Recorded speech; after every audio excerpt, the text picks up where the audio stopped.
ఆకు, ఏదైనా ఆకు, రాగి ఆకు కానీ వీళ్ళుంటే రాగి ఆకు, లేకపోతే తమలపాకు పెట్టి ఆ ప్రమిద మీద దీపం పెట్టడం చేయాలంట. తర్వాత రాగి చెట్టుకు కూడా పూజ చేయాలి. రాగి చెట్టు అశ్వత్థ వృక్షం, నారాయణుడు. లక్ష్మీదేవి పక్కనే ఉంటుంది, వేప చెట్టు ఉంటుంది. కాబట్టి ఇద్దరికి పూజ చేసినట్టు ఉంటుంది. కాబట్టి మనము రాగి చెట్టును పూజించాలి. ప్రతి శనివారము రాగి చెట్టును పూజించమని శాస్త్రం చెప్తుంది. కానీ అమావాస్య రోజు చేస్తే ఇంకా అతీంద్రియ శక్తులు ఉంటాయంట. అందుకని అమావాస్య అంటే చీకటి, పౌర్ణమి అంటే వెలుగు. వెలుగు అందరికీ ఇష్టమే, చీకటి అంటే అందరికీ భయం. కాబట్టి అమావాస్య రోజు బయటికి పోకూడదు. అందుకని నిజంగా పేపర్లో కూడా చెప్పారు, సన్న పిల్లలు ఉంటే చిన్నపిల్లలను, అంటే 2-3 నెలల పిల్లలను కొంతమంది బయట తిప్పుతుంటారు. కానీ అమావాస్య రోజు సాయంత్రం పూట బయట తిప్పకూడదు, పిల్లలను బయట తిప్పకూడదంట. కొన్ని అరిష్టాలు వస్తాయని మనకు శాస్త్రం చెప్తుంది. కాబట్టి పెద్దలు కూడా ఏం చేయాలి, ఏదైనా ఇంపార్టెంట్ పని ఉంటే రాత్రిపూట బయటికి పోవాలి, లేకపోతే బయటికి పోకూడదు. ఎందుకంటే అమావాస్య అనేటువంటిది ఆ విధమైనటువంటి కొన్ని శక్తులు ఉంటాయి, కొన్ని అరిష్టాలు జరుగుతాయి. అవి జరగకుండా ఉండాలంటే శనీశ్వరునికి పూజ చేయాలి.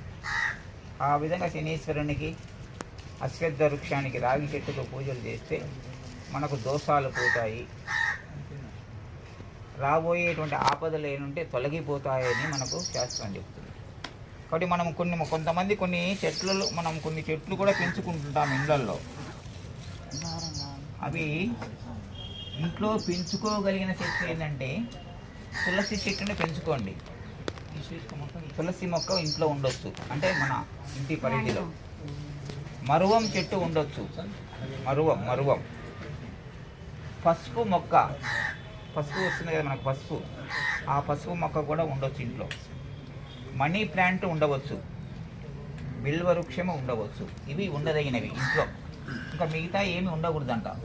ఏమి ఉండకూడదంటే రేగు చెట్టు ఉంటాయి కొంతమందికి. మనకు రేగాయలు కాస్తుంది కదా, ఇంట్లో ఉంటే బాగుంటుంది కదా, రేగి చెట్టు పెంచుకుంటుంటాం. కొన్ని గంగరేగి చెట్లు ఉంటాయి, కొన్ని మామూలు రేగి చెట్లు ఉంటాయి. అవి ఇంట్లో ఉండకూడదు అంటారు. చింత చెట్టు ఉండకూడదు, ఎందుకంటే చింత చిగురు వస్తుంది, చింతకాయలు వస్తాయి, చింత పచ్చడి పెట్టుకోవచ్చు. కానీ అవి ఉండకూడదు, అవి బయటనే ఉండాలి. చెట్టు మన ఇంటి ప్రాంగణంలో ఉండకూడదు. అలానే జిల్లెడి చెట్టు మనం ఏంటంటే తెల్ల జిల్లెడి చెట్టును పూజిస్తాం. ఆ చెట్టు కూడా ఎలా అంటే దేవతా వృక్షాలు కాబట్టి అవి ఆలయాలు ఉండొచ్చు, కానీ ఇళ్ళలో ఉండకూడదు. అందుకని మనం జిల్లెడి చెట్టుకు పూజ చేయాలంటే ఆలయంలో కానీ బయట కానీ ఎక్కడైనా ఉంటే అక్కడికి పోయి పూజ చేసుకోవాలి.